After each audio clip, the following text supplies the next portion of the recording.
Hi, welcome back to my channel pibyme Maths. This is Baiju Vasudevan. Here we are solving Pure Math 4 paper for the exam series May-June 2024.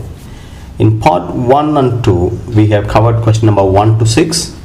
So let's look at question number 7 now.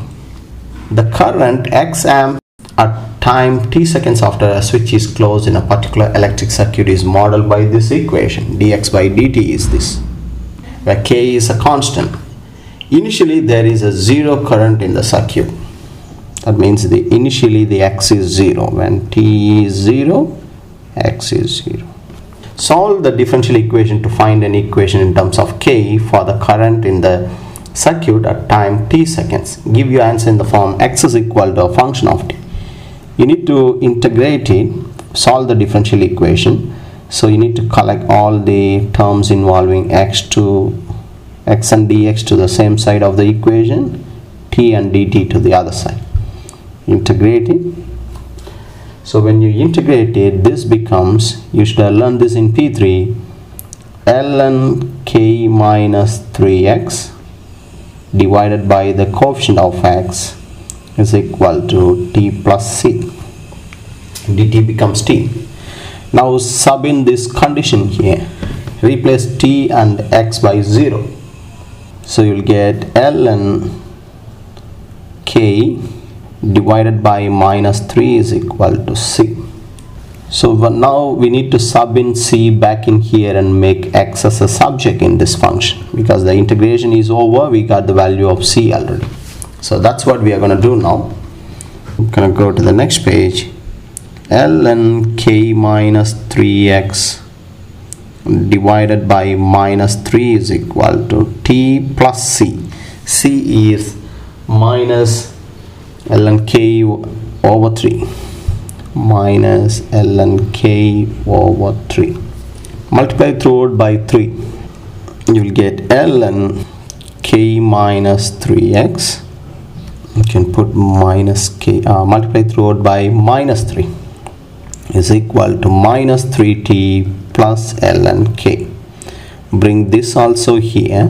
ln a minus ln b, you can apply laws of logarithm and write it as a over b. So when you remove ln this side, the other side becomes e power.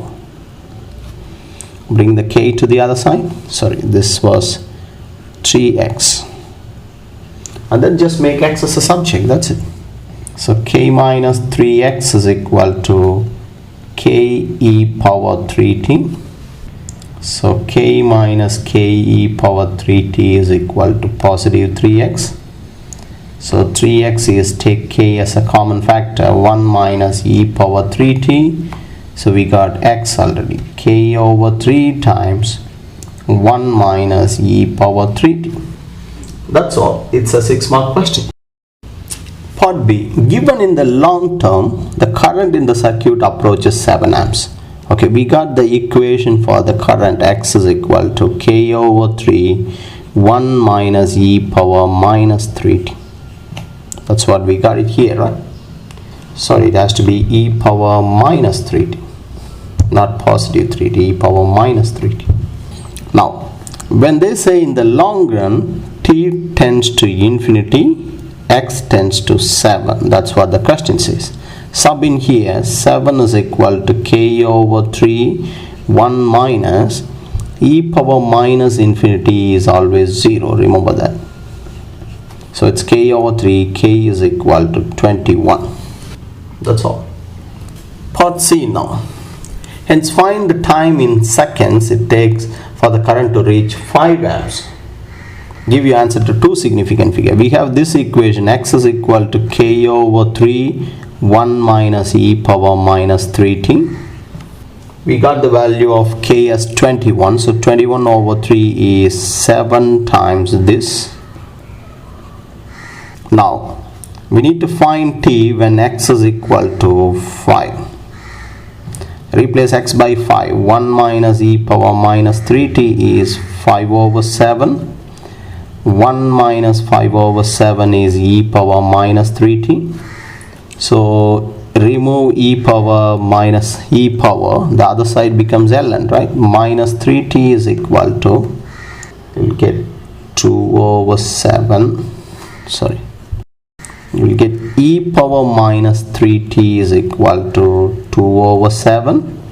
So when you remove e power, the other side becomes ln, and then divide by minus 3, you'll get ln 2 over 7. So let's calculate this. Minus 1 over 3 ln 2 over 7. You get 0. They want the answer to two significant figures, so 0.42. T is equal to 0.42 seconds. Again, you need to go back and check the question. The unit given in the question, T, is seconds. So our answer is correct. Question number 8. It's binomial expansion. They want you to find the binomial expansion up to and including x cube, the term x cube, and write it this way, compare it with this and find a and b. So we have 8 minus 3x to the power 4 over 3. To apply the binomial expansion, the first term has to be 1. You cannot have any other number. So I'm going to take x8 as a common factor out. So 8 will come out with the power. So we will have 1 minus 3 over 8x to the power 4 over 3. 8 power 4 over 3, 8 is 2 cubed, so you'll get 2 power 4, 16 times 1 minus 3x over 8 to the power 4 over 3. So let's find the expansion now. 16, 1 minus 3x over 8 power 4 over 3.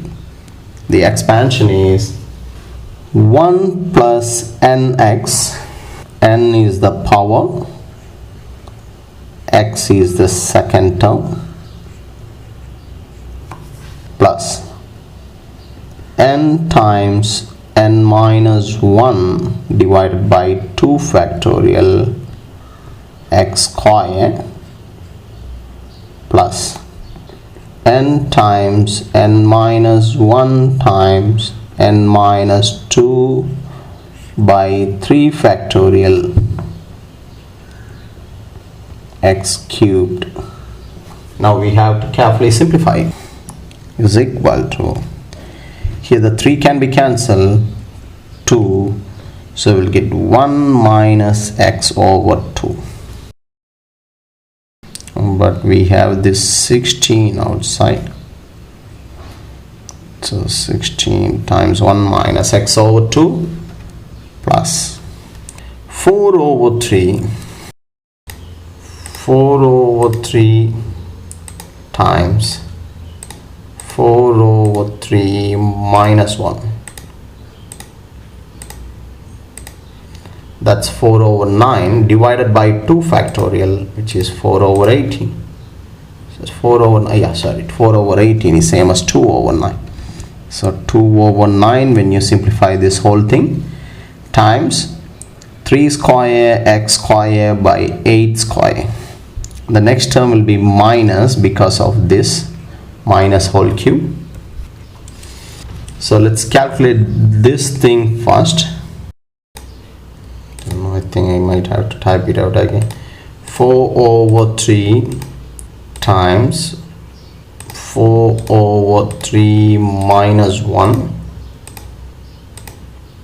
times 4 over 3 minus 2 minus negative 8 over 27 divided by 3 factorial, divided by 3 factorial, minus 4 over 81. So minus 4 over 81. When you cube this, 3 cube is 27x cubed divided by 8 cubed. 8 cubed is 5112. That's all. Now multiply through it by 16. You will get 16 minus, when you multiply this, it becomes 16 over 2 is 8x When you multiply this, here already the 9 can be cancelled. When you cancel this, it's already 32. So you are just going to get x square over 2. X square over 2. And then for the next term, I'm going to calculate the whole thing. 16 times 4 over 81 times 27 over 512. You get 1 over 24. So plus 1 over 24 x cubed, or x cubed over 24. It's the same thing. X cubed over 24. You can compare it with this one, where a is 16, b is 1 over 24, the coefficient of x cubed. That's all. It's a 4-mark question. Let's move on to part B of the question. In part B, we are going to use proof by contradiction to prove that this curve and this curve, the a and b values can be taken from part A. These two curves, they don't intersect. So we need to write the assumption. We are going to assume that they both intersect. We are going to assume that the curves meet.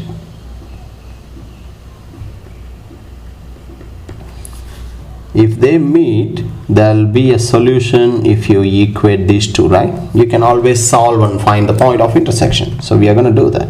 8 plus 8x minus 15 over 2 x square is equal to a minus a is 16 from part A minus 8x plus x square by 2 plus b is 1 over 24 plus x cube over 24.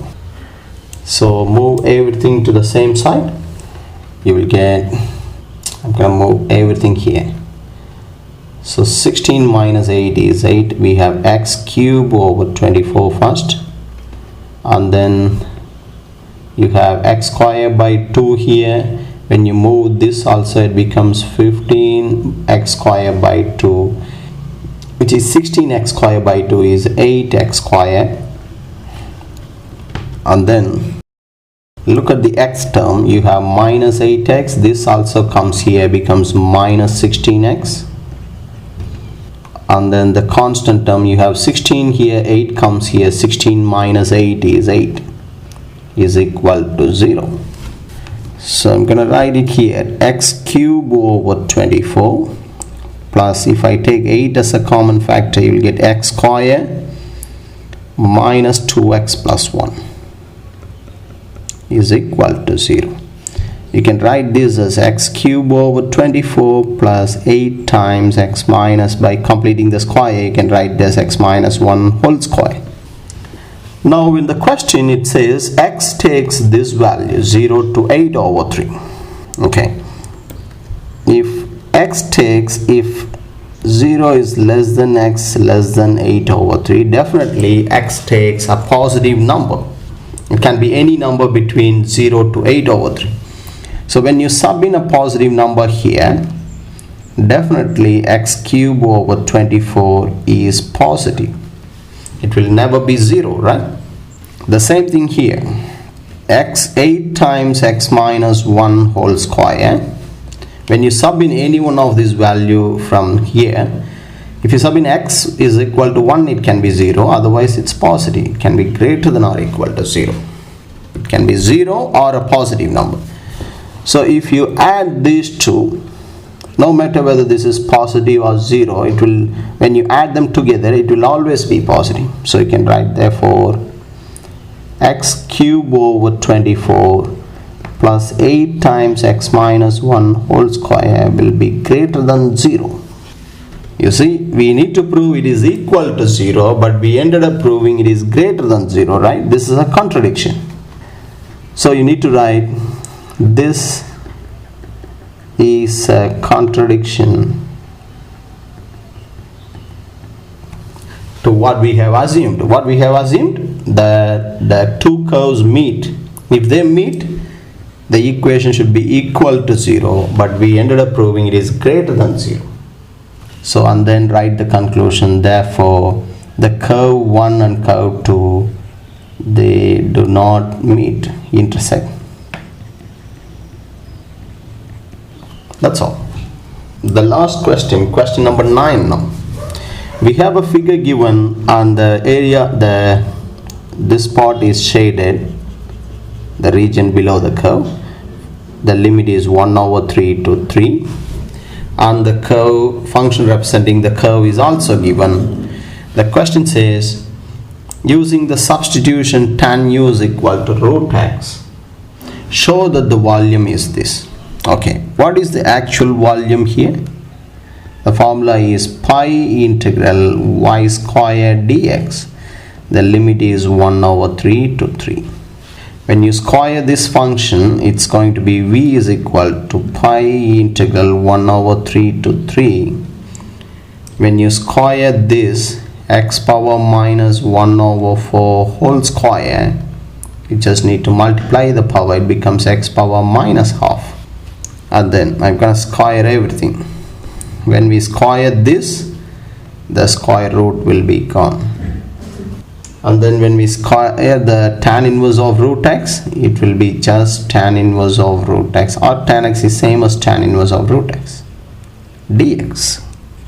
So this is what we got. Now we need to apply the u substitution. We need to change it to tan u is equal to root x.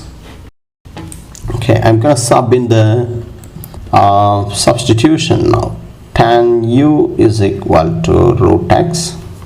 So when you square both sides, when you just flip both sides, this becomes x power minus half, this becomes 1/tan u. So you can replace this by 1/tan u, and then you square both sides. Tan square u is equal to x. 1 plus tan square u is equal to 1 plus x, because we need 1 plus x, right? We know 1 plus tan square is secant square u. So you can replace that by secant square u. So you see how I'm gonna change everything. Pi integral, we have x power minus half is 1/tan u on top. This is secant square u, and then we need tan inverse of x whole square. From here we know u is equal to tan inverse of x, square root of x. So tan inverse of square root of x whole square is nothing but u square. So we have changed everything. Only thing left is dx and the two limits. We need to change them also. So you see how I'm changing it now. Differentiate both sides by applying implicit differentiation. Derivative of tan x is secant square u du by dx is equal to derivative of root x is 1/2 root x. You can write it as x power half and apply the derivative rule, but we need just dx.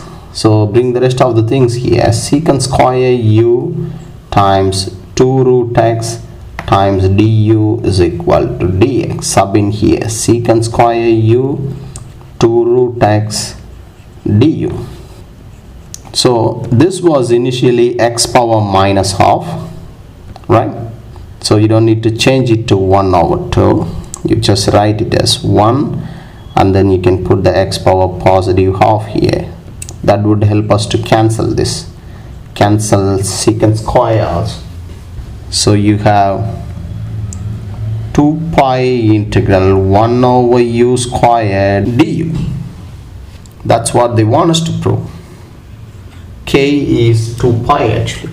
Now we need to change the limits also, and to find a and b. How do we change the limit? You use x is 1/3 and 3. U is tan inverse of square root of x. Tan inverse of, okay. Now we need to use radians here because the limit is supposed to be a real number. So tan inverse of square root of 1/3.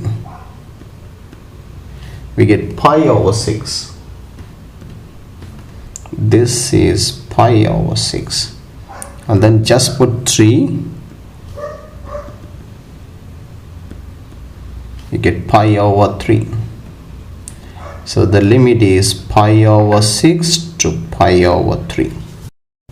That's all. Part A is over. Part B is just a 3-mark question. Find the value of V. Now we know that V is equal to 2 pi integral pi over 6 to pi over 3 1 over u squared du. Just integrate and sub in the limit. It's just a 3-mark question. So 1 over u square, when you integrate it by taking it as u power minus 2, you'll get u power minus 1 by minus 1, which is same as minus 1 over u. Sub in the limits. I'm going to keep the minus outside. 1 over u, when you sub in upper limit, 3 over pi minus 6 over pi. You can take 1 over pi outside and cancel, so you'll get minus 2 times 3 minus 6, which is 6 cubic units, the volume. That's all.